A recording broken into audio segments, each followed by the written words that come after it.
अध्यात्मप्रेमी भगवत भक्तिप्रेमी सुहृद जन हो. भागवत पुराण 11 स्कंद त्याच्यामध्ये आज आपण अध्याय क्रमांक 5 याचा परामर्श घेणार. मागे आपण बोललोय की पहिली जी पंचाध्यायी आहे अध्याय 1 ते 5 ते अत्यंत महत्वाचे.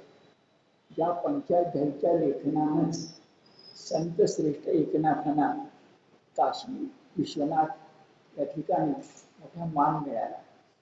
दुसरी गोष्ट, या पंचाध्यायीमध्ये 9 भागवत हे राजा जनकाला काही उपदेश करतात. तो जो काही 9 भागवतांनी मिळून 5 अध्याय उपदेश केलाय ते वटबीज आहे. आणि त्याच वटबीजाचा विस्तार पुढच्या जवळजवळ 31 अध्यायापर्यंत झालेला आहे.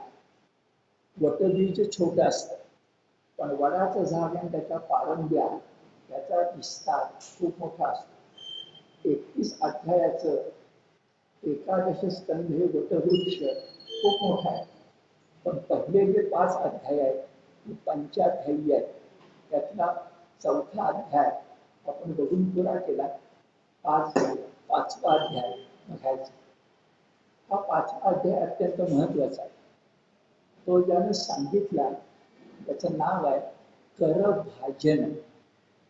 करभाजन, करभजन असे शब्द प्रयोग आहे.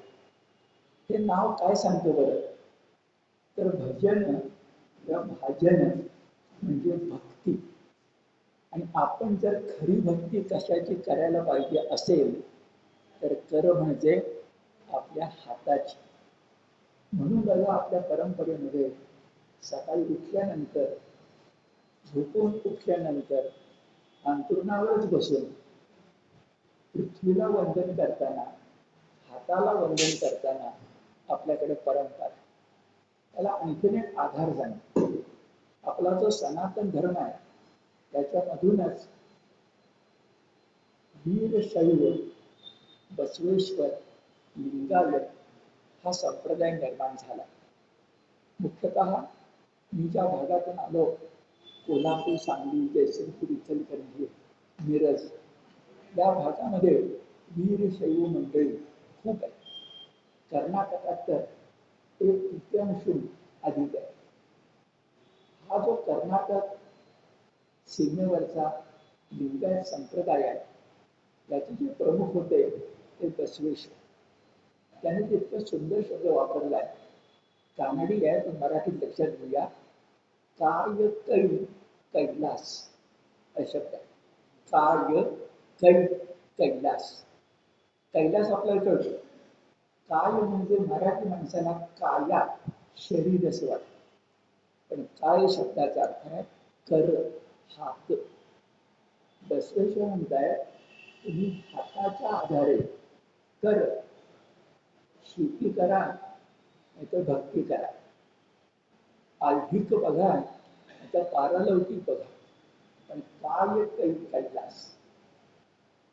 गदी मालुसरेकरांनी एका कवितेत असंच म्हटलंय, जिथे रावती हात तेथे हरी. काय गदी म्हणजे शब्द आहेत बघा.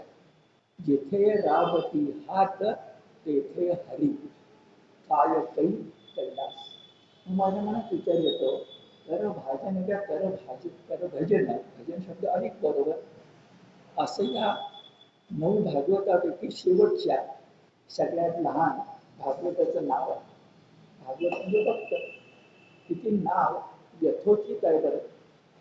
कर, कष्ट, लोकमान्यांच्या भाषेत निष्काम कर्मयोग हाच मी त्या योगेश्वराला प्रिय आहे ना. मग तो जो करभाजन आहे तो करभजन किंवा भाजन राजा जनकाला आता काही सांगणार.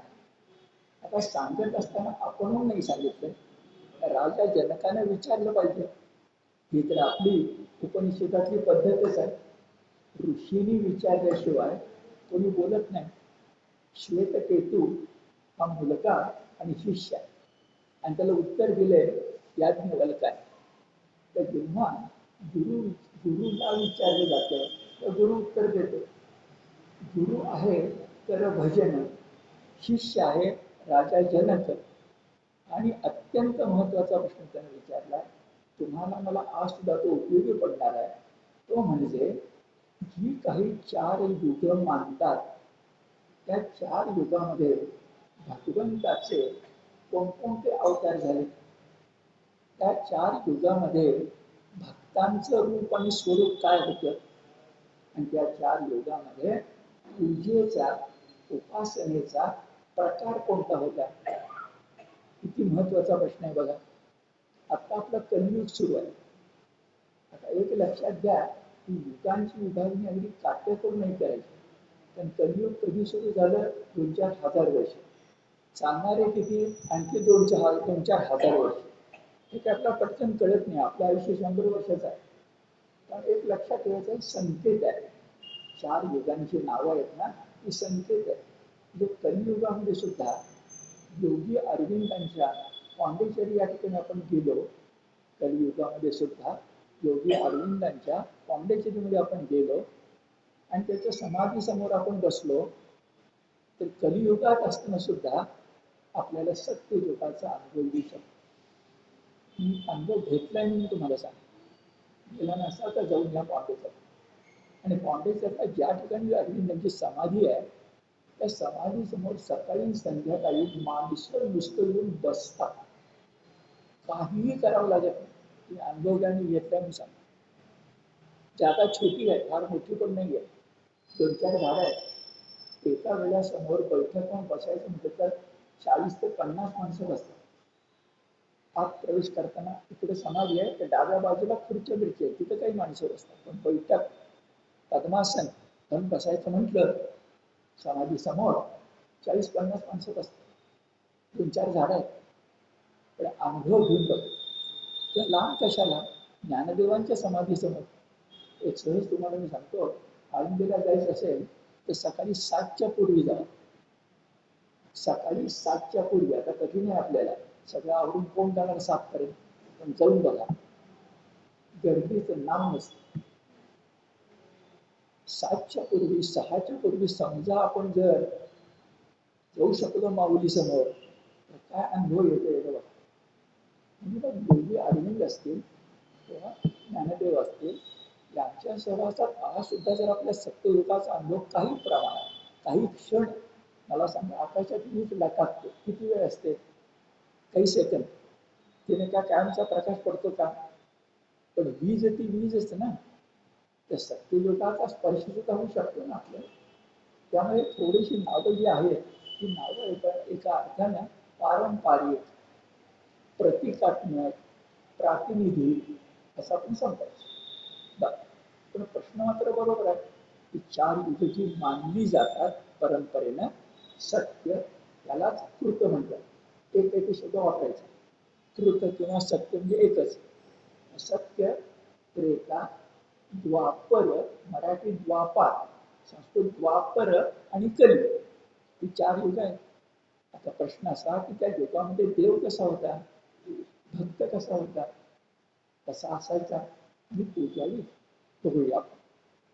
तर भाजन व्यासांचे शब्द आहेत, कृतम त्रेता द्वापरम कलिही इत्येषु केशवः नाना वर्ण अभिधा आकार नाना एव विधी नियुज्यते.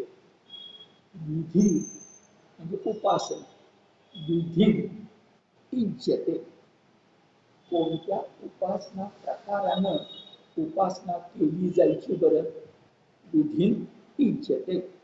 कोणाची, केशव. आता केशव म्हणजे नुसतं विष्णू म्हणायचं नाही, महाविष्णू म्हणायचं. मागे त्यांनी बोललो होतो, ब्रह्मा विष्णू महेश मधला विष्णू वेगळा आणि सगळ्यांच्या मागचा महाविष्णू वेगळा. केशवचा अर्थ काय, 2 अर्थ आहेत. एक क म्हणजे पाणी, क ख ग घ ञ, म्हणजे आपला आहे ना कच मालिका. क ख ग घ ञ म्हणजे पंचमहाभूत आहे. ख म्हणजे आकाश, क म्हणजे पाणी, क के म्हणजे पाण्यात. केशव खतशय आहे, पाण्यामध्ये जो भिजलेला असतो तो केशव, कारण तो क्षीरसागरामध्ये शेषशाही असतो, ते म्हणजे पाणी. दुसरा अर्थ आहे ते व केश आपण घेतला, जे नुसतं क नाही केश घेतला तर त्याचा अर्थ आहे शेषनाग. केश शेषनाग आणि व म्हणजे वस्ती करणारा, जे पाण्यात राहणारा शेषावर वस्ती करणारा तो महाविष्णू आहे. त्या महाविष्णूचं 4 युगामध्ये कोणकोणतं रूप होतं? 4 युग कोणती? कृत, लक्षात येते, कृत, त्रेता, द्वापर आणि कली. आता रूप कशा कशा प्रकारच्या 3 गोष्टी आहेत. नाना वर्ण, अभिधा, आकार. नाना म्हणजे वेगवेगळ्या प्रकारचे, वर्ण म्हणजे त्याचा रंग कसा होता, रूप कसं होतं, आकार कसा होता, आणि अभिधा याचा अर्थ नाव कोणतं. अभिधा याचा अर्थ शक्ती वगैरे वेगळे आहेत, अभिधा शक्ती, रक्षणा शक्ती वगैरे काव्यशास्त्रात. पण अभिधा किंवा अभिधान म्हणजे नाव, इंग्रजीतलं नेम. आता नुसतं ऐकून ठेवा, प्रत्येक युगाबरोबर ही नावं कमी कमी होत गेली. मी दाखवणे तुम्हाला की सत्य किंवा काही शब्द कृत युगामध्ये 10 नाव आहे, उद्या 8 झाली, नंतर 6 झाली, आणि त्या प्रमाणात 4 व्हायला पाहिजे होती. पण कधी युगामध्ये 4 नाहीत, एकच नाव आहे, ते म्हणजे राम किंवा कृष्ण त्या गोविंद, एकच, अनेक नाहीत. हे कमी कमी होणं कदाचित आपल्या भक्तीचं सामर्थ्य कमी कमी होण्याचा प्रकार असावा. कारण सत्य त्रेता युगामध्ये माणसं जितकी भक्ती करत होती तेवढी आपण करत नाही. आपण साधा आपल्याला प्रश्न विचारूया, आपले आजोबा किंवा आजी, जुन्या कालखंडात शेती होती, एकत्र कुटुंब होतं, वेळ होता, सगळं मला मान्य, पण जितक्या निष्ठेने देवाची पूजा करत होती आजी आजोबा न चुकता, आपण करतो का?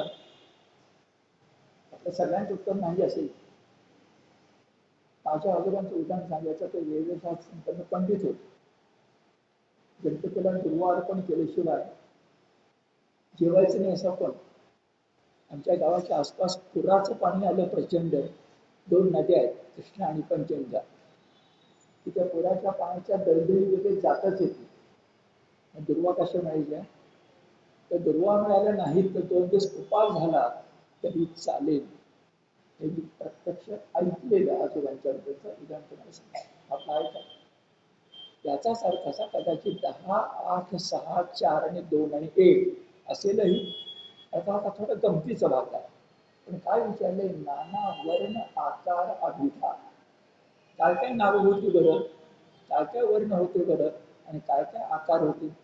मग उत्तर दिलं, एक केशव शब्द घेतला तर त्यातला क म्हणजे ब्रह्मा. आता महाविष्णू, क म्हणजे ब्रह्मा, वकार म्हणजे विष्णू, आणि शकार म्हणजे शिवशंकर, त्रिनयन.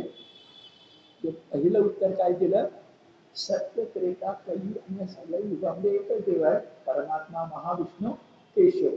त्याची 3 रूप कोणती? विष्णू, शंकर, ब्रह्मदेव.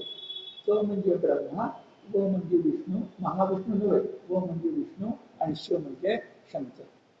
तर मला विशेष वाटलं, हे 3 अक्षर एकत्र आल्यानंतर जो केशव होतो तो जो महाविष्णू असतो तो किती महत्वाचा असतो.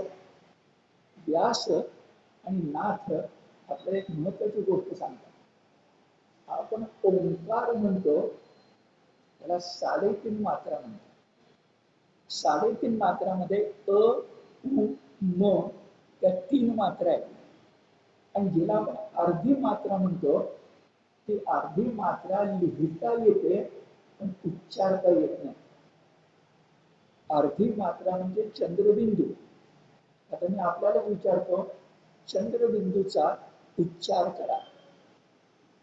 तुम्ही मी उच्चार करून अं, अ वगळून अनुस्वाराचा उच्चार आपल्याला करता येत नाही. येतो बघा, हे नाथांनी म्हटलं, केशव केवळ अर्ध मात्रा न ये व्यक्त अव्यक्त उच्चारा. अनुस्वाराचा उच्चार आपल्याला, ज्याला स्वर म्हणतात, व्यंजन नव्हे, तो पासून आपर्यंत स्वर लू सुद्धा अनुस्वाराचा उच्चार स्वराच्या मदतीनेच करावा. अम असा उच्चार आपण करू शकतो. अम म्हणजे तो चंद्रबिंदू आहे, कदाचित भालावरचा तो कुंकुम तिलक आहे, पण त्याचा उच्चार स्वराशिवाय करता येत नाही, तो केशव. आता म्हणून आपण कशासाठी केशव? कारण असं, जो दिसतो पण सापडत नाही, जो कळतो पण उच्चारता येत नाही, जो आहे पण दाखव म्हटलं तर दाखवता येत नाही, तो अनुस्वार म्हणजेच केशव. किती साम्य बघा. अनुस्वार कळतो की नाही आपल्याला, पण उच्चारा बघू.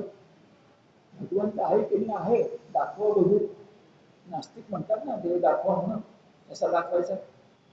म्हणून नाथ आणि व्यास म्हणतात, केशव केवळ अर्ध मात्रा नये व्यक्त अव्यक्त उच्चारा. व्याप्ती विन व्यापक खरा. व्यापक आणि व्याप्य हे विश्व सगळं व्यापलेलं आहे, हे दिसतं, पण व्यापणारा दिसत नाही. खरंच आहे, हे विश्व तुम्हाला मला दिसतंय, पण ते निर्माण करण्याचं विश्वंभर आहे. विश्वंभर तो दाखवा बघू. व्याप्य दाखवता येतं, व्यापक दाखवता येत नाही, असं सगळं वर्णन केलं. पण मूळ प्रश्न असा होता की तो दिसायला कसा होता? नाना वर्ण, त्यातला वर्ण कसा? तर वर्ण ऐका, व्यासांचे शब्द.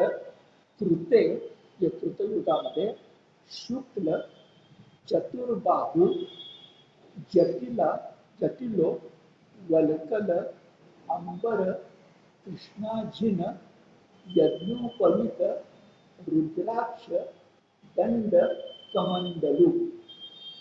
आपल्या सत्ययुगामधला, सत्य कृतयुगामधला देव कसा होता बरं? शुभ्रवर्ण, 4 हात असलेला, जटाधारी, झाडाची साल त्याचंच वस्त्र करणारा, हातात दंड कमंडलू घेणारा, ज्याच्या एका खातेमध्ये कृष्ण चर्म जे मृगाजीन आहे, तपश्चर्याला बसायला, असा. गळ्यात यज्ञोपवीत आहे, आपण ज्याला जानव म्हणतो, आणि दंड कमंडलू मध्ये रुद्राक्ष माळ आहे. साध्या भाषेत सांगू, डोळ्यासमोर दत्तात्रेयांची मूर्ती आहे.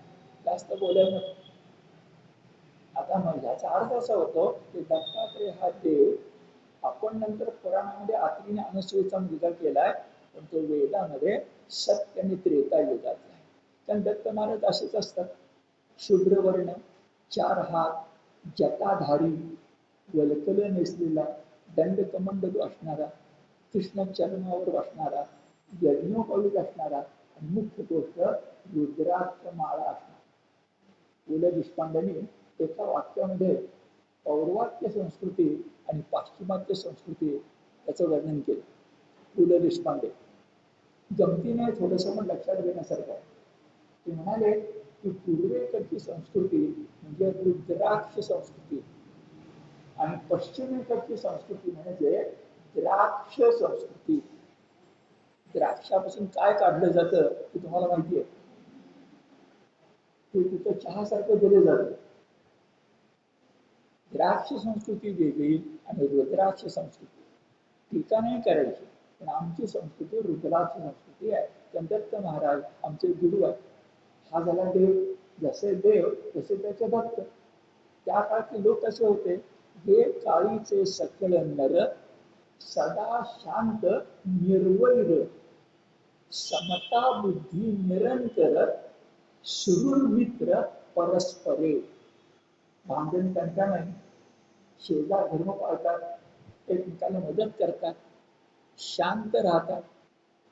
लगेच बोलतो, बरोबर उलटाच काय होतंय? क्यू मध्ये उभा असेल, धक्का लागला तर एकदम खिशातला चाकूच निघतो.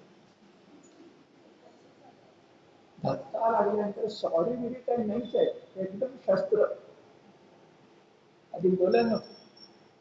म्हणजे जरा सुद्धा सहनशीलता ही काय आपल्यापाशी उरलेली नाही. आणि सत्ययुगातली माणसं कशी आहे, भांडण त्यांचा नाही अशा प्रकारचे देवता योजन करत होते. आणि उपासनेचा मार्ग कोणता होता, हा महत्वाचा आहे. उपासनेचा मार्ग यज्ञ नव्हता. उपासनेचा मार्ग पुष्प फल छप्पन भोग नव्हता. नामस्मरणही नव्हता. सत्य किंवा कृतयुगामध्ये उपासना ही ध्यान चिंतनाची होती. जरा आठवण करा, जो नाथ पंथ आहे, या नाथ पंथामध्ये आपली कुंडलिनी जागृत करायची असते. आणि हा जो पिंड आहे त्याच्याच मदतीनं ब्रह्मांड मिळवायचं असतं. जे नाथपंथी साधू असतात त्यांना दुसरं काहीही लागत नाही, म्हणून ते हिमालयात बसतात. प्राणायाम हेच त्यांचं जीवन असतं. विचार करा, एक प्राणी सर्प असा आहे की तो हवेवर जगतो असं पण म्हणतो. तो प्राणी आहे, पण अनेक योगी असे आहेत की हवेवरच जगतात प्राणायामानं. मला असा प्रश्न बघतो, कसं काय शक्य वगैरे. त्याचं उत्तर असं आहे की आपण आपल्या शरीरात जो खेळतो ना त्याला प्राणवायू म्हणतो.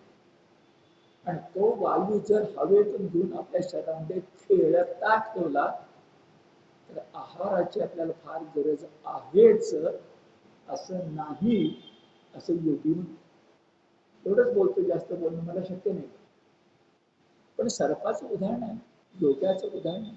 आणि म्हणून त्या कालखंडामध्ये उपासनेचा एकच मार्ग होता, ध्यान चिंतन. ही गोष्ट अतिशय कठीण आहे. आद्य शंकराचार्य योगी आहे, आद्य शंकराचार्य संन्यासी आहे. आद्य शंकराचार्यांनी पंढरपूरला विठ्ठलाचं दर्शन घेतल्यानंतर पांडुरंग अष्टकम अतिशय सुंदर लिहिलेलं आहे. वैष्णवी देवी काश्मीर मधली पार्वती याचे ते भक्त आहेत. पण आद्य शंकराचार्यांच्या उपासनेचा मार्ग ज्ञान आहे. ज्ञानात मोक्ष हा शंकराचार्यांचा सिद्धांत आहे. तुमच्या मनासाठी ते भक्त आहेत, तुमच्या मनासाठी ते काव्य लिहितात, स्तोत्र लिहितात. पण खरे शंकराचार्य बघायचे असले तर ब्रह्मसूत्रावरच्या भाष्यात बघावे, शारीर भाष्य ज्याला म्हणतात, गीतेवरच्या भाषेमध्ये बघावे. काय त्यांची तीक्ष्ण बुद्धिमत्ता आहे, काय ते बौद्धधर्माचं खंडन करतात, शून्यवाद काढून पूर्णवाद कसा आणतात. खरंच आपली बुद्धी चकित होते. असं आद्य शंकराचार्यांच्या ज्ञानाचं तेज आहे. ते सत्य युगातले, त्रेता युगातले. त्या कालखंडामध्ये नुसती बुद्धी, हृदय, शरणागती, भक्ती नाही. मी नावं ठेवत नाहीये, पण काय नाही तेवढं सांगतो. शरणागती, हृदय, भक्ती नाही, फक्त बुद्धीचा खेळ. पिंड ब्रह्मांड म्हणजे काय, हे जग असंच का, आलं कुठून, जाणार कुठं, काय निर्माण झालं. ब्रह्माच्या मनात, परमात्म्याच्या मनात एकोहम बहुश्याम असा विचार तरी का यावा. 2 मिनिटं खर्च करतो. आम्ही गीता रहस्य प्रबोधा वर्ग चालवतो. त्या गीता रहस्यामध्ये लोकमान टिळकांनी अध्यात्म नावाच्या प्रकरणामध्ये नासदीय सुक्त म्हणून त्याचं वर्णन केले. नासदीय सुक्त, नारद नव्हे, नासदीय सुक्त.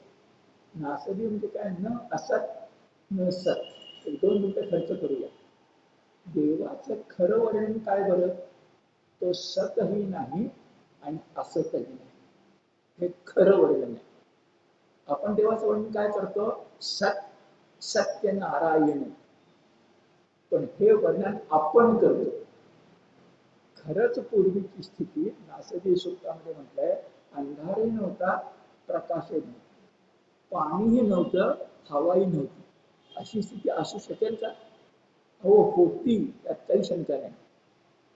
आठवा जरा आपण शाळेमध्ये शिकलेलं, सूर्याचे तुकडे झाले, त्यातला पृथ्वी नावाचा तुकडा बाजूला पडला, हळूहळू तो शांत झाला, मग त्याच्यावर समुद्र निर्माण झाले, आपण शिकलोय ना. मग जेव्हा पृथ्वी नव्हती, सूर्य नव्हता, तेव्हा काय होतं, तर काही नव्हतंच. काही नव्हतं, कसं काय शक्य? मग आलो कुठून? जर काही नाही म्हटलं तर कसं येणार? त्याला सांख्याचं तत्वज्ञान आहे, सत्कार्यवाद. असत पासून, काही नाही पासून काही आहे निर्माण होत, बरोबर आहे. उलट बघा, आहे म्हणावं तर काही नाही कुठं आहे, कळतंय कुठं?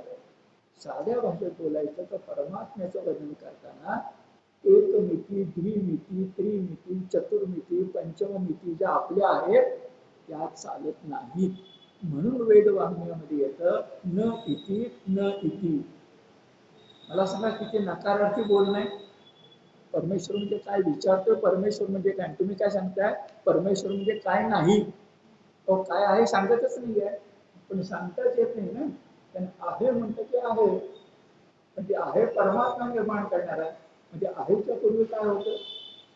एका वाक्यात नासदी सुक्त म्हणतं, आहे आणि नाहीचा खेळ ज्या ठिकाणी नाही अशी स्थिती होती, त्याच्यातूनही आहे निर्माण झालं आणि ते नसलं की नाही. एवढ्यासाठी बोललो की ध्यान चिंतन करणं किती कठीण आहे मला तुम्ही सांगा.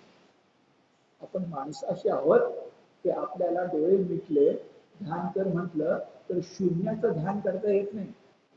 कुठला तरी देव आपल्याला लागतोच, चूक नाहीये, सगुण लागतच.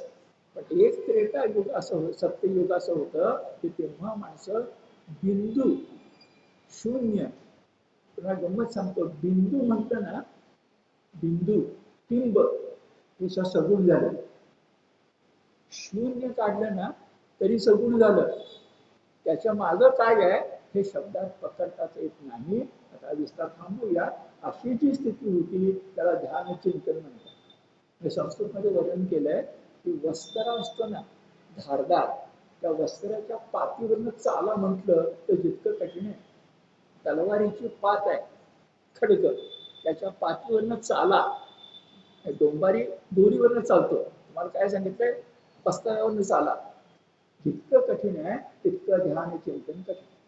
बर, पण असं म्हणावं तर देवाची नावं 10 होती, चिंतन करायची सोय होती. काय काय बघा, हंस, सुपर्ण, वैकुंठ, धर्म, योगेश्वर, अमल, ईश्वर, पुरुषोत्तम, अव्यक्त, परमायेती धीयते असं म्हणतात. हे सगळं बरोबर नाही आहे.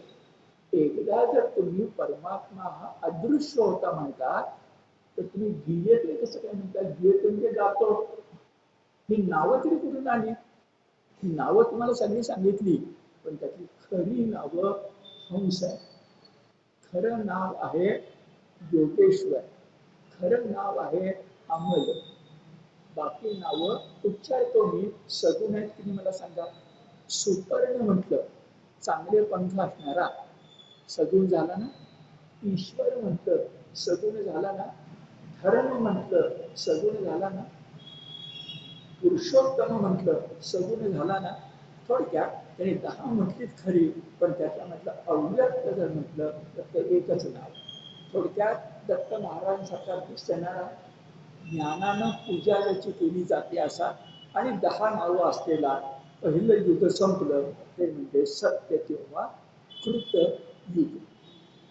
आता दुसरं युग, तर दुसरं युग जे आहे त्याचं नाव आहे त्रेता युग. सत्य आणि कृत एकच, संपलं. आता काय? त्रेता. आता त्रेता युग जे आहे त्याचं वर्णन केले बघा. परमेश्वर तांबड्या वर्णाचा, 4 हात असलेला, 3 रज्जूंचा कमरपट्टा असणारा, पिंगट केसांचा, 3 वेदांचा आत्मा आणि यज्ञाची 2 पात्र असतात. त्याची नावं अशी आहेत, आता आपल्या ऐकण्यासाठी नाही आहेत. श्रुक आणि श्रुव, सला र आणि पुढं व, श्रुव आणि श्रुक. मी एक साधी गोष्ट तुम्हाला सांगतो. आपल्या घरामध्ये स्वयंपाकघरात आमच्याकडे लाकडी पळी असते का मला सांगा. ही जी लाकडी पळी असते फार थोड्यांच्या घरात असते. ही लाकडी पळी ही यज्ञामध्ये घृत घालण्याची पळी आहे. आज ती फार थोड्या ठिकाणी उरलेली आहे. अशी जी भांडी असतात त्याला श्रुक आणि श्रुव असं म्हणतात. ज्या संविधा घालायला तूप घालायला उपयोगी पडतं. हे काय सुचवलंय? तर पहिल्या युगामध्ये यज्ञ नाहीच, आताच्या युगामध्ये मात्र यज्ञ आला. यज्ञ म्हणजे काय? यज्ञ म्हणजे वेद वाङ्मयामध्ये देवाला काहीतरी द्यायचं, देवाकडनं काहीतरी घ्यायचं म्हणजे यज्ञ. गीतेनं काय म्हटलं? यज्ञ म्हणजे त्याग, कर्म यज्ञ, ज्ञान यज्ञ. यज्ञ म्हणजे त्याग, हे गीतेचं म्हणणं आहे. गीता बरीच नंतर आहे, उपनिषदांच्या नंतर आहे.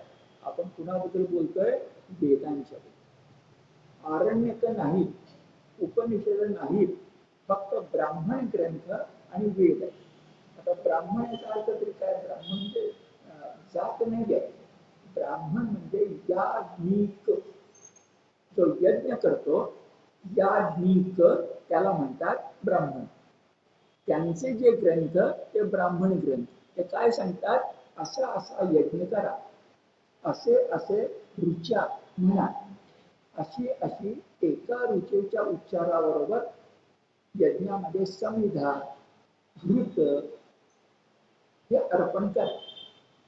हे अर्पण करताना संगीताची मदत घ्या. त्याला सामवेद असं म्हणतात. सामवेद म्हणजे ऋग्वेदातले मंत्रच सा रे ग म प द नि सा या सप्त स्वरांच्या मदतीनं म्हणणं. सामवेद म्हणजे गायन. मूळ मंत्र कुठले? ऋग्वेदातले. ऋग्वेदाच्या मंत्रात काय आहे? यज्ञ आहे, पण तो यज्ञ त्याग नाहीये. तो यज्ञ इंद्राला अमुक देतो, इंद्रा दे. काय काय मागणी केली आहे वेदामध्ये? आम्हाला अश्व दे, आम्हाला धन दे, आम्हाला गोधन दे, आम्हाला अमृत किंवा जल दे, पाऊस नीट पडू दे, जमीन सुपीक असू दे. हेच मागणं आहे. खरं बोलायचं तर ऋग्वेदामध्ये ऐहिक मागणी जास्त आहे आणि पारमार्थिक म्हणजे तत्वज्ञानाचं मागणं कमी आहे, जे नंतर उपनिषदामध्ये वाढलं. पण मुळामध्ये ऋग्वेद आपण जर घेतला तर त्याच्यामध्ये ऐहिकता जास्त. चूक नाही आहे, पण ऐहिकता जास्त. तर असा जो यज्ञाचा कालखंड होता, त्याच्यात मुद्दाम सांगितलं की देव सुद्धा मगाशी कुठल्या वर्णाचा होता? शुभ्र वर्णाचा. यज्ञातली ज्वाला कशी असते? लाल रंगाची, केशरी रंगाची, तो रंग आहे तांबडा वर्ण. पांढरा रंग शांत, निळा रंग कृष्णाचा शांत, आणि तांबडा रंग भगभगीत. तर या युगामध्ये देवाचा रंग तांबडा आहे. केस सुद्धा बघा काळे भोर नाहीये, पिंगट आहे. म्हणून पिंगट केसाचा, तांबड्या वर्णाचा, 4 हाताचा असू दे. पण मगाशी चिंतन करायला मृगाजीन होतं, आता काय आहे? मेखला. 3 गुणांची मेखला म्हणजे काय? इथं पासून सत्ययुग गेलं, पण त्रेतायुगापासून प्रथम प्रकृतीचा प्रभाव वाढायला लागला, म्हणजे 3 गुणांचा प्रभाव वाढायला लागला. सत्व, रज आणि तम. मग सत्वगुण नव्हताच का? होता. पण सत्वगुणावर रजोगुण नसेल तर सत्वगुण सत्व ठरत नाही. ही फाईल आहे म्हणून पुस्तक वेगळं ठरतं. पण फाईल आणि पुस्तक दोन्ही नसलं तर काय अवस्था असते? तसं सत्व जेव्हा रजो आणि तमो नसतात तेव्हा सत्व नसतं. ते सापेक्ष आहे, अवलंबून आहे कोणावर. मग आजचं कलियुग, त्याच्या मागं द्वापर, त्याच्या मागं त्रेता. त्या त्रेतामध्ये प्रथम त्रिगुणात्मक त्रयमूर्ती दत्त हा जाणा, हा जन्माचा. म्हणून कमरेला ही हातांची मेखला. जरा आठवण करा, आपण मुंज म्हणतो, त्याचं नाव आहे उपनयन. त्या उपनयनामध्ये मुंज शब्द काय आहे? तर मुंज नावाचं गवत आहे. या मुंज नावाच्या गवतापासून मंजी बंधन केलं जातं. गवताचे धागे, गवताचे काढून विणून त्याच्या कमरेला बांधलं जातं मेखलेसारखं. तो बटू झाला, त्याची मुंज झाली. मुंज, मुंजा, मुलगा. कारण तो उपनयनानंतर जायचं कुठं? उपनयन शब्द उप म्हणजे उपसारखं, नयन म्हणजे जाणं. त्याला गुरुकडे पाठवायचं आता. म्हणून बघा आपण म्हणतो ना, मातृ काय आईचा घास मुंजीमध्ये भरवला जातो, त्यानंतर उष्ट खायचं नाही वगैरे वगैरे. काय आहे सगळं? मंजी बनवणं ऋतून मेखला. नंतर श्रुक आणि श्रव यासाठी यज्ञ पात्र धारण करणारा. आणि या युगामध्ये मगाशी तुम्हाला नावं सांगितली की जवळजवळ 10. आता नावं फक्त 8 प्रकारची असलेली आपल्याला दिसतात. 2 मिनिटं.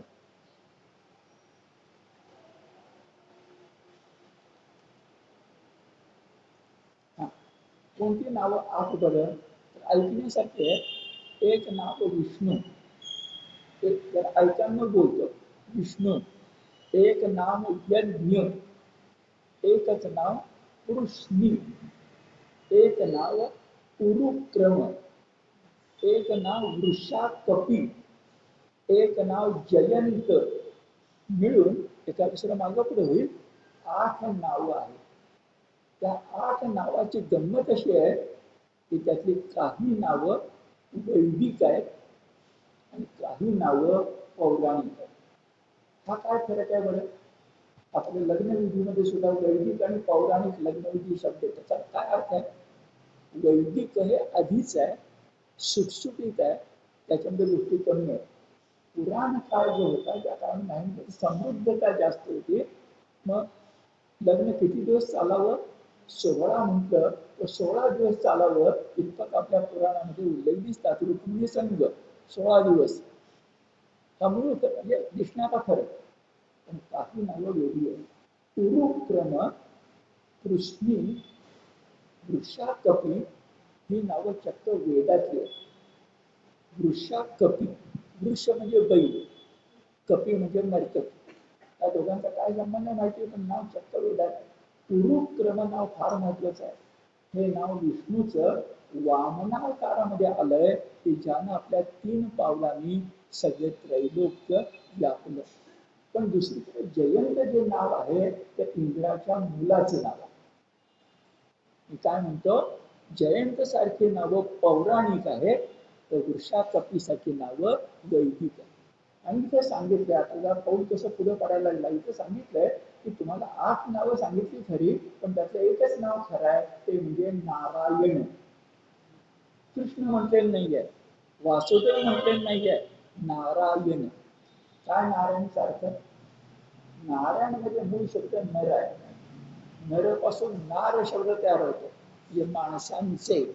आणि आयन, अयन या शब्दाचे 2 अर्थ आहेत. एक दरवाजा किंवा दिशा, आणि दुसरा अर्थ आयन म्हणजे साठा. आपण रामायण म्हणतो ना, त्याचे 2 अर्थ आहेत. एक रामासारखं वागणं, आयन दिशा. रामादिवत प्रवर्तितव्यम न रावणादिवत. रामासारखं वागावं, रावणासारखं वागू नये, रामायण. आणि रामाची कथा ज्या ठिकाणी साठवली आहे आयन, ते रामायण. दक्षिणायन, उत्तरायण म्हणजे काय? दक्षिण दिशा, उत्तर दिशा. हे सगळं आम्हाला कळलं कधी? दुसऱ्या युगामध्ये, ज्या युगाचं नाव आहे आता म्हटल्याप्रमाणे कोणतं? त्रेता. तर त्रेता युगामध्ये आधीच्या 10 नावा ठिकाणी 8 झाले, आणि 8मध्ये सुद्धा एक मर्म सांगितलं, ते म्हणजे नारायण. मग नारायण म्हणजे काय? ज्या ठिकाणी नर म्हणजे माणसांची शक्ती साठते, तो नारायण. मग तुम्ही त्याला सत्य नारायण म्हटलं तर सत्यरूप नारायण. पण विनोबाजी सांगतात, गोवर्धन पर्वत उचलताना कृष्णाची करांगुली होती, पण गवळ्यांच्या ज्या काठा होत्या त्या काठा म्हणजे नारायणीय शक्ती. एक लाकूड असेल मोडता येते, पण लाकडाची मोळी बांधली मोडता येत नाही. मोळी म्हणजे नारायण. तिथे आपल्याकडे विचार छान आहे बघा. संघटना, संघ शक्ती कलियुगो. त्या कलियुगामध्ये शक्ती कुठली आहे बरं? संघटना. ही गोष्ट खरी आहे. 2 माणसं बोलली, कोणी ऐकत नाही. 2000 बोलली, मंत्रीचा धावत येतो. 2000 एकत्र येणे जे काही आहे ती नारायणीय शक्ती. आपल्याकडे स्पष्टपणे सांगितलंय. आता नारायणी जन्मास आला, मागे 10 होते, पण एक नव्हता. आता 8 आहे, एक जन्माचा. 2 युग झाली. तिसरं युग आपण जर घेतलं तर तिसऱ्या युगामध्ये जरा पुढे पाऊल टाकलंय. 8 10 8 6 सॉरी 10 8 आता 6 असायला पाहिजे. 6 म्हणतोय पण त्याहून महत्वाचं आहे 4. आणि 4मध्ये अद्वैत नाही, पण द्वैतामध्ये जे मानलं जातं, दक्षिणेमध्ये आणि उत्तरेमध्ये जी कृष्ण भक्ती आपल्याला आधी कळसाला पोचलेली दिसते. रामानुजाचार्य असतील, मध्वाचार्य असतील, दोन आचार्य आहेत. त्या उत्तरेमध्ये रामानंद असतील, त्या सगळ्यांच्या कृष्ण भक्तीचा का वल्लभ असतील, निंबार्क असतील, त्या सगळ्यांच्या कृष्ण भक्तीचा विचार केला तर त्याच्यामध्ये कृष्ण भक्तीला आता भागवताचा शब्द सांगतो, एक वेगळा मुद्दा येतो. चतुर्व्यूह पूजा हा शब्द लक्षात घ्या. भागवतात आहे चतुर्व्यूह पूजा. व्यूह म्हणजे संकल्पना, व्यूह चक्रव्यूह संकल्पना. आणि चतुर म्हणजे त्या संकल्पनेमध्ये 4 ठिकाणे महत्वाची आहेत. ही 4 ठिकाणे कोणती? स्वच्छित म्हटलंय. वासुदेवा तुझं लोटांगण, संकर्षणा तुझं नमन, प्रद्युम्ना प्रणाम पूर्ण, अभिनंदन अनिरुद्धा. आता मागे सगळं आपण सविस्तर बोललोय, आठवतं का बघा की चतुर्व्यूह म्हणजे कृष्णाची 4 नावं. एक वासुदेव, त्याचा मोठा भाऊ कोण? संकर्षण म्हणजे बलराम. त्याच्या मुलाचं नाव काय? प्रद्युम्न. आणि त्याच्या नातवाचं नाव काय? अनिरुद्ध. पण यांचीच पूजा करायची हा द्वैत विचार आहे, हा चतुर्व्यूहाचा विचार आहे, हा वारकरी विचार नाही आहे, हा द्वैती विचार आहे. वारकरी अद्वैती आहे आणि द्वैत विचारामध्ये भक्तीला अधिक महत्व आहे. मुख्य नाव मध्वाचार्य. दक्षिणेतलं उडुपी माहिती आहे तुम्हाला, तर उडुपी हे ज्यांचं केंद्र, फार मोठी व्यक्ती मध्वाचार्य. त्यांना हनुमंताचा अवतार मानतात. शंकराचार्यांच्या खालोखाल त्यांचं स्थान आहे. म्हणजे रामानुजाचार्य आहे, पण शंकराचार्यांच्या खालोखाल स्थान असणारा अद्वैताबरोबर द्वैताचे स्थान लहान नाहीये. कोण? मध्वाचार्य. तर त्या मध्वाचार्यांचा विचार भागवतात स्पष्टपणे आपल्याला दिसतो. 4 देव, चतुर्व्यूह पूजा, अशी स्थिती त्यावेळी आपल्या लक्षामध्ये येते. नावं आणखी कोणती असतील? 4 झालीच. नारायण आहे मागचं, महापुरुष आहे, विश्वरूप आहे, तर महात्मा. भगवद्गीतेमध्ये सुद्धा स महात्मा सुदुर्लभ असे शब्द येतात. महात्मा शब्द छोटा नाही आहे, तर तो महात्मा शब्द भगवंताला वापरलेला आपल्याला दिसतो. 3 युग आपली झाली. आता 4थं आणि शेवटचं युग. हे 4थं युग काय आहे बरं? त्या युगाचं नाव कलियुग. आधीच द्वापर बघा सांगितलेलं वासुदेव भक्ती चतुर्व्यूह, त्याच्या आधी सांगितलेलं त्रेता, आणि त्याच्या आधी सांगितलेलं सत्य किंवा कृत. आता कलियुगामध्ये आपल्याला काय दिसतं? तर कलियुगामध्ये स्वच्छता आहे. कृष्ण वर्णाचा देव आहे. त्याचं नाव कृष्ण आहे, पण त्याचा वर्ण सुद्धा कृष्ण. कृष्ण म्हणजे काळा नाही आहे, निळा सावळा. कसा बरं? आकाशातल्या ढगासाठी. आता सुद्धा जलद भरून आले असे गोरकलचं म्हणतील, तर पाण्यानं भरलेला ढग काळा कुट्ट नसतो. पाण्यानं भरलेला ढग मेघश्याम असतो. आणि तो मेघश्याम असतो, तोच श्याम भगवान श्रीकृष्णाचं नाव आहे. शलय श्याम.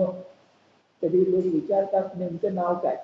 मराठीत आपण शलय काढत नाही, नाही काढून बिघडत नाही, तुम्ही श्याम शब्द लिहिला बिघडत नाही. पण जर बघायचं म्हणजे श्यामची आई पुस्तक आहे साने गुरुजींचं, तर श्याम कसा काढलाय बघा, ते मानूया. शलय हे संस्कृत, मराठीत मानूया, भांडण नको. पण श्याम म्हणजे सावळा. सांडवे गोकुळी, सावळी सावळी, सावळ्याची जणू सावली.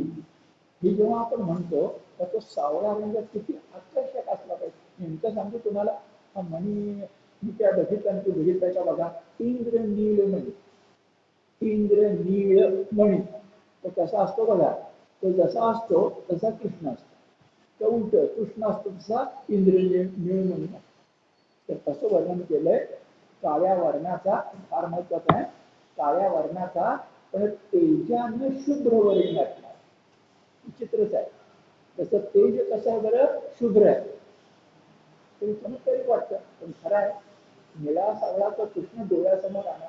तो आत्ता सुद्धा राम मंदिरामध्ये रामलल्ला म्हणून जो बसवलेला आहे, प्राण प्रतिष्ठा केली आहे, त्याचा चेहरा बघा. लहान मुलासारखा आहे, रंग काळसर आहे, पण एक काहीतरी त्या चेहऱ्यावर तेज आहे. त्या तेजाचं वर्णन कसं करायचं, शुभ्र करायचं. उलट होतंय, काळं म्हणताय आणि शुभ्र म्हणताय. प्राण म्हणतो रंग काळा आहे, वर्ण काळा आहे आणि शुभ्र. आठवते म्हणून सहज सांगतो, द्रौपदीचं वर्णन महाभारतामध्ये असं पुन्हा पुन्हा केलंय की ते रंगाने काळी सावळी होती, अत्यंत तेजस्वी होती.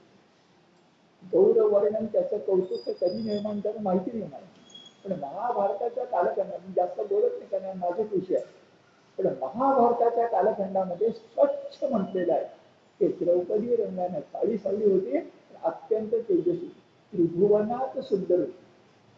आणखी सांगतो, तिचं नाव कृष्णा ठेवायचं कारण सुद्धा कृष्ण एक अद्वितीय आणि द्रौपदी एक अद्वितीय, हे खरं कारण आहे. बहीण आहे त्याची ती. आलं लक्षात. तर मुद्दा असा की रंग जो असतो ना, तो तेजस्वी असेल तर कुठलाही रंग सुंदर दिसतो. तेज हे त्यातलं महत्वाचं.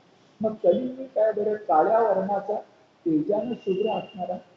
छान वर्णन आहे. ऐका, वस्त्र आणि शस्त्र त्याचं कौतुक असणार. किती छान आहे कलियुगाचं वर्णन. देवाकडे बघा, इतका नटलेला देव दुसरा कुठला असतो का? जे वस्त्र आहे, पण म्हणून जर फार जवळ गेलात तर सुदर्शन चक्र नावाचं एक शस्त्र आहे. वस्त्रही आहे आणि शस्त्रही आहे. इथे शस्त्र नाही, अस्त्र सुद्धा आहे. हे कलियुगात आहे. आणखी काय बरं, आपला राम लक्ष्मण त्याच्यात ते गेले वनामध्ये, पण विष्णूच्या कृष्ण जर तुम्हाला भेटायचा असेल तर सुनंदन सनंदन असा पार्षद गणासह भेट. जसं मंत्री पायलट कारशो येतच नाही, पाहिजे असता ताफा, तसा आमचा कृष्ण भगवानचा नुसतं एकटं येतच नाही. मी म्हणतो ते सगळं आहे. पार्षद शब्द आहे आणि आहे कसं, तर विष्णू भगवानाचं पार्षद आहे असंही आपल्याला दिसतं.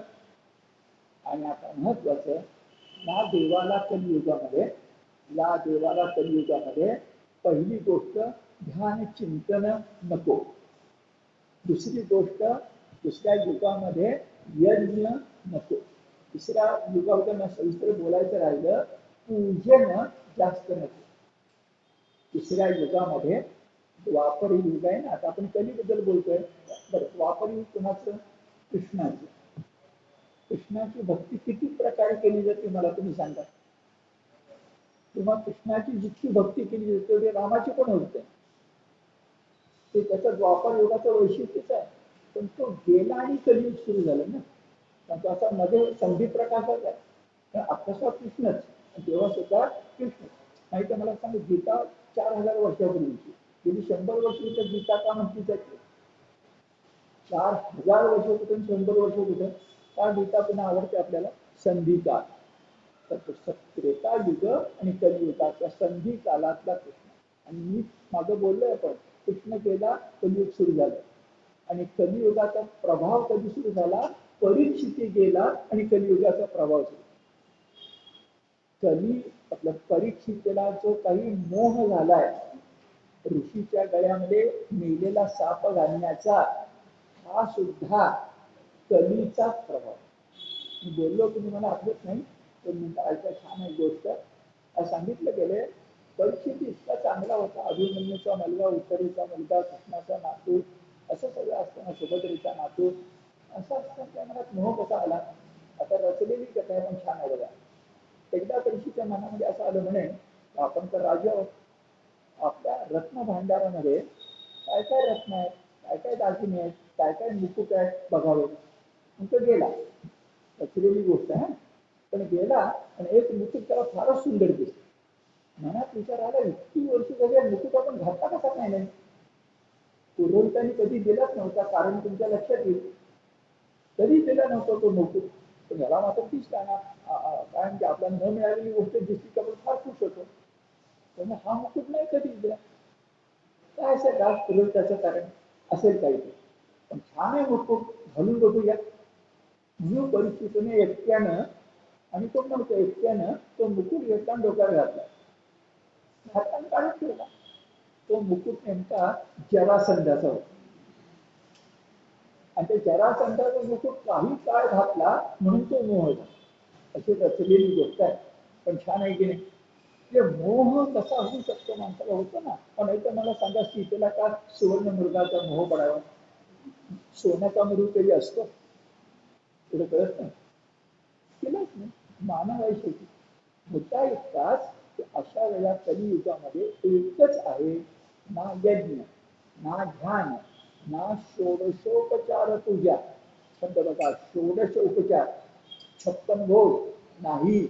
काय आहे फक्त? आता तुमचं सगळं तुम्हाला माहिती आहे, एकच आहे, नाम संकीर्तन. एकाच ओळीमध्ये याच्याबद्दल बोलून थांबतो.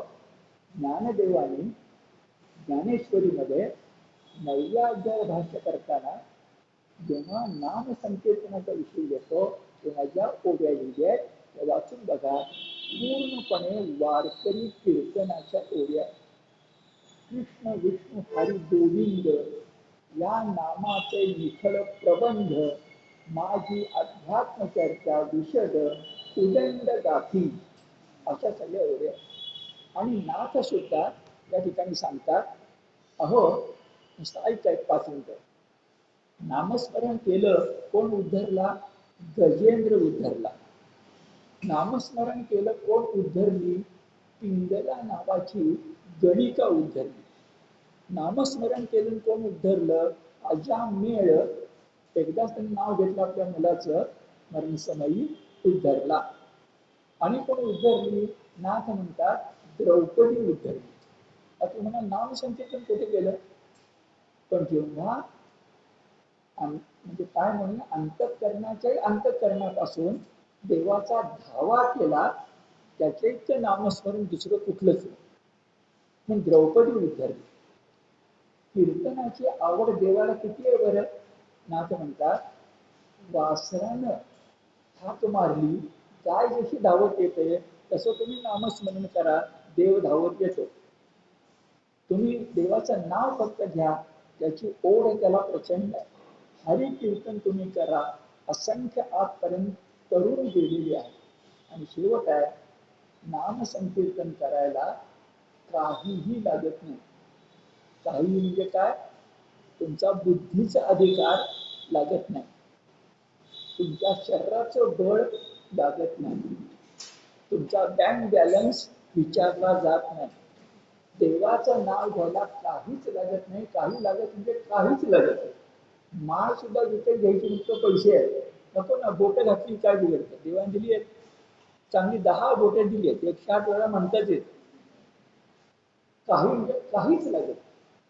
कलियुगामध्ये फक्त नामसंकीर्तनानं आपण उद्धरून जातो. आणि खूपदा बोललं, त्याचं साक्षात उदाहरण म्हणजे गोंदवलेकर महाराज. गोंदवलेकर महाराजांचं सगळं स्वतःचं चरित्र बघा. पहिली पत्नी निघून गेली आहे. दुसरी पत्नी ठरवून काय केली? वडिलांना 4 मुली होत्या. त्यांनी काय मागणी करावी? सगळ्यामध्ये काय म्हणजे नकोशी वाटणारी, अंध असणारी जी तुमची मुलगी असेल, मुलगा बोलतोय अशी मुलगी असेल, तिच्याशी लग्न करायचं. आणि गंमत बघा, अशी असणारी स्त्री आता गोंदवल्याला गेला, संत म्हणून तिचं लोक दर्शन घेतात. ज्या घरात ती जन्मली असेल, 4थी 5वी काय मुलगी म्हणून, रूप गुण, अंध, काय स्थिती असेल, काय आध्यात्मिक अधिकार असेल, पण जेव्हा संतांच्या सहवासात तुम्ही येता तेव्हा अगदी जो सामान्य बोरी बाबी जरी असल्या ना, उदाहरण बोलूया, बोरी बाबी जरी असल्या ना, तर त्या चंदन वृक्ष होतातच. ही ताकद. आणि अन्य लोकांचं रामकृष्ण परमहंसात अनेक आहेत. पण गोंधळ महाराजांचं चरित्र मला जास्त महत्वाचं वाटतं. अगदी आपल्या निकट घडलेलं आहे, डोळ्यात देखत घडले म्हणतात तरी चालेल. आणि आयुष्यात तुम्ही कसा प्रवास करून दाखवलाय, अक्षरशः प्रवास आहे. आधी बोलत नाही त्याच्यावर बोलायला, अक्षरशः प्रवास, सामान्यातून असामान्य. म्हणजे मुळात बुद्धी असामान्य होती, पण सामान्यातून असामान्य, एकत्र कुटुंबातून देवाकडे, दुसरं काहीही नाही. नामस्मरण, नामावतार, ज्याची नामावतार धन्य झाला असे जे म्हटले त्यांच्याबद्दल ते खरं, हे सगळं इथं खरं. म्हणून कलियुगामध्ये देव एक कृष्ण, राम कृष्ण हरी, आणि नामस्मरण करा, बाकी काहीही नको. हे व्यासाने सांगितलंय, एकनाथाने सांगितलंय. आणि हे सांगितल्यानंतर एकादश स्कंधातला 5वा अध्याय आपला पुरा होतो. आणि नवभागवतापैकी 9वा भागवत जो आहे त्यानं राजा जनकाला काय सांगितलं हेही पुढे. ठीक आहे, आज आपण थांबूया.